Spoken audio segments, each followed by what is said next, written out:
After we've gotten into our stance, taking a nice deep breath, holding it into our belly, and have our grip set, the next thing we're going to talk about is how to initiate the stretch reflex in the deadlift. Now, unlike the bench press and the squat, where you're going to induce the stretch reflex taking advantage of the stored elastic energy via going from the negative or the eccentric portion of the lift to the concentric, the only real part of the lift that you're going to use with a deadlift, unless you're doing multiple reps, is the concentric. So we have to artificially manufacture the stretch reflex. And the way we do that is a tactic we like to call triggering. We'll talk about this really briefly in the next video.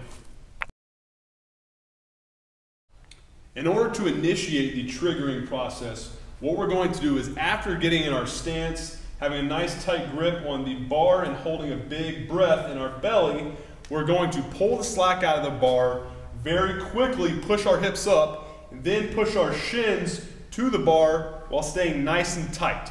What this is going to do is store a lot of elastic energy in our hips so that we can take advantage of the triggering process, induce the stretch reflex, and have a very strong explosive contraction.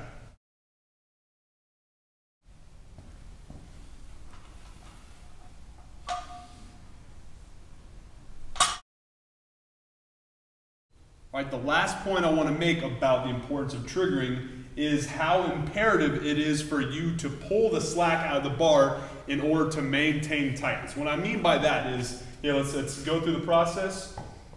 After it triggers, you're going to hear the bar clank.